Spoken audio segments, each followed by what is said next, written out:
লা ইলাহা ইল্লাল্লাহু মুহাম্মাদুর রাসূলুল্লাহ সাল্লাল্লাহু আলাইহি ওয়াসাল্লাম। একটি জবান বন্ধ রাখবেন না, চিৎকার মেরে সকলে একবার জোরে জোরে বলি আলহামদুলিল্লাহ। আর একটু মায়ার সুরে সকলে অন্তর থেকে বলি আলহামদুলিল্লাহ। বাজান, আল্লাহ শুকরিয়া আদায় করলে কি লস হয়? আপনারা এতগুলা মানুষ, আপনারা বুঝলাম না আওয়াজ কেন দিতেছেন না? আপনারা যদি আওয়াজ না দেন আমার আওয়াজ হবে না 100%। কারণ তার যদি এখানে একটু সিরাত আহে, বলেন বাতি জ্বলবো? হ্যাঁ, তার যদি সব ঠিকঠাক থাকে তাহলে বাতি জ্বলবো, ফসরিব। তেমনি ভাবে আমি শুধু কথা বললে আপনারা মজা পাইবেন না, আর আমিও ভাল লাগবে না। এই কারণে আপনারা যদি আমার সাথে রিপ্লাই দেন, উত্তর দেন, তাহলে মনে করেন আপনারও ভাল লাগলো প্লাস আমারও ভাল লাগলো। কারণ আপনি কথা শুনলেন, বুঝলেন, কিন্তু আমার সাথে কথা বললেন না, এতে আমি বুঝবো আপনি কিছুই বুঝেন নাই, এই কারণে কথা বলেন না। এই কারণে আপনি যদি বুঝে থাকেন একটু উত্তর দিবেন। আল্লাহ যদি আমাদের তৌফিক দান করে, বলেন আমিন। তো আল্লাহ শুকরিয়া আদায় করলে কি লাভ না লস? কোনটা কইন? আল্লাহ শুকরিয়া আদায় করলে কি লাভ না লস? হযরত মূসা আলাইহিস সালাম আপনার রাস্তা দিয়ে হাইটে হাইটে যাইতেছে তুর পাহাড়ে আল্লাহর সাথে কথা বলার জন্য। যখন যাইতেছে, একটা লোক হঠাৎ করে সামনে দাঁড়ায় বলতেছে, ও আল্লাহ নবী মূসা, তুমি কোথায় যাইতেছো? মূসা নবী ডাক দেয়া কয়, আমি তো যাইতেছি তুর পাহাড়ে আল্লাহর সাথে কথা বলার জন্য। আল্লাহর সাথে যখন কথা বলবা, তাইলে এক কাজ করো, আমার একটা আরজি আছে, এই আরজিটা আল্লাহর দরবারে পেশ করিও। যে কি?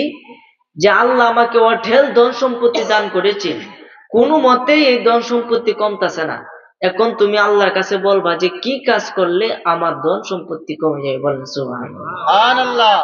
আচ্ছা ঠিক আছে, কথা শেষ করে আমি তোমারটা বলবো না।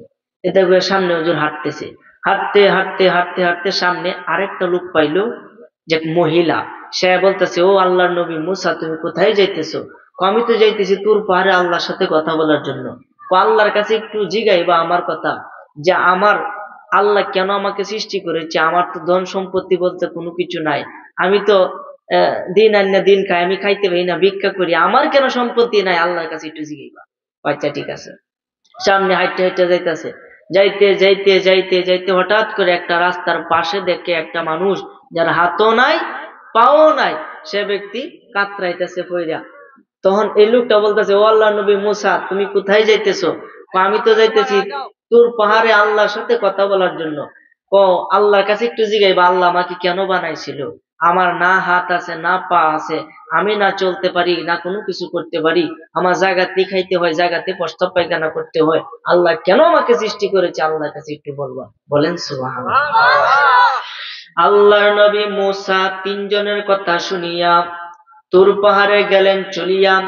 আল্লাহকে বলে, রব্বি আরিনি, আল্লাহ আমাকে দেখা দাও। আল্লাহ বলে, লা তারানি, আমাকে দেখতে পারবা না, কখনোই না, কখনোই না। এরপরে মূসা নবী কয়, আল্লাহ আমাকে দেখা দাও, কিন্তু আল্লাহ প্রতিবারে বলে, লা তারানি, আমাকে দেখতে পারবা না। এই মূসা নবী একদিন আল্লাহর কাছে জিগায়, মাওলা, তোমার কাছে আমার একটা প্রশ্ন। আমার আল্লাহ ডাক দিয়া কই, মূসা তোমার কি প্রশ্ন? মূসা আলাইহিস সালাম ডাক দিয়া কই, আল্লাহ আমারে বানাইছো কালিমুল্লাহ, আমি হইলাম লা ইলাহা ইল্লাল্লাহু মূসা কালিমুল্লাহ, তোমার বন্ধুরে বানাইছো হাবিবুল্লাহ। আল্লাহ একটা জিনিস তোমার কাছে জানতে চাই, এই কালিমুল্লাহ আর হাবিবুল্লাহর মধ্যে পার্থক্যটা কি? যে আমারে বানাইছো কালিমুল্লাহ, মানে সরাসরি তোমার সাথে আমি কথা কই, যে কথা কোনে হলে মূসা, এর নাম হইছে কালিমুল্লাহ। আর হাবিবুল্লাহ যে আল্লাহর একেবারে কাছের বন্ধু। বলেন সুবহানাল্লাহ। এখন এই দুইটার মধ্যে আল্লাহ পার্থক্য কি? তোমার বন্ধুরে ওই লকব দিলা, আমাকে লকব দিলা, এটার কারণ কি? আমার আল্লাহ ডাক দেয়া কই, মূসা তুমি উত্তর শুনে নাও, আমি আমার নবীকে কতটুকু ভালোবাসি। খুব মনোযোগ দেন বাবা। আল্লাহ ডাক দেয়া কই, মূসা তুমি হইলা কালিমুল্লাহ। কালিমুল্লাহ তাকে বলে যে বাড়ি ঘর থইয়া, দোকানপাট থইয়া, রাস্তাঘাট থইয়া, টাকা পয়সা থইয়া, বিবি বাচ্চা থইয়া, পাক পবিত্র হইয়া, কহিতুরে যাইয়া, তুর পাহাড়ে গিয়া আমি আল্লাহকে বলে রব্বি আরিনি, আমারে দেখা দাও, রব্বি আরিনি, আমাকে দেখা দাও। প্রতিবারে তার রব বলে লাং তারনি, আমাকে দেখতে পারবা না, আমাকে দেখতে পারবা না। ইনি হলো কালিমুল্লাহ। সুবহানাল্লাহ। যিনি নিজে পাগল আল্লাহকে দেখার জন্য, তিনি হলেন কালিমুল্লাহ।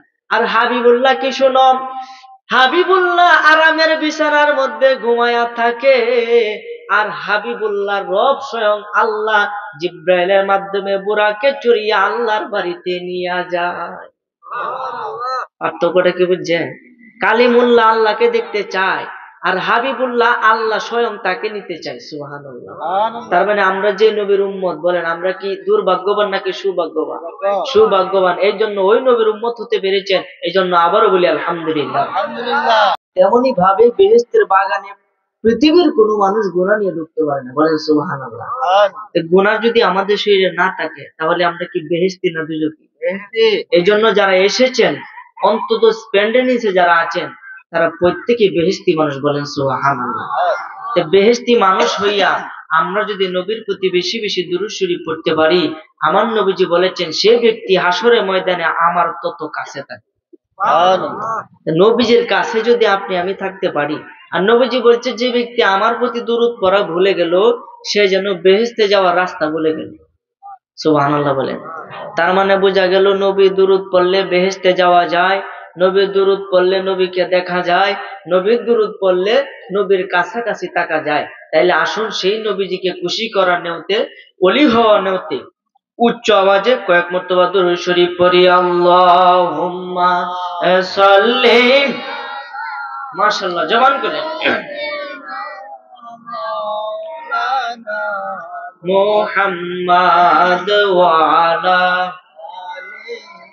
সাইয়্যিদিনা মাওলানা মুহাম্মাদ। আল্লাহুম্মা সাল্লি আলা সাইয়্যিদিনা মাওলানা মুহাম্মাদ ওয়া আলা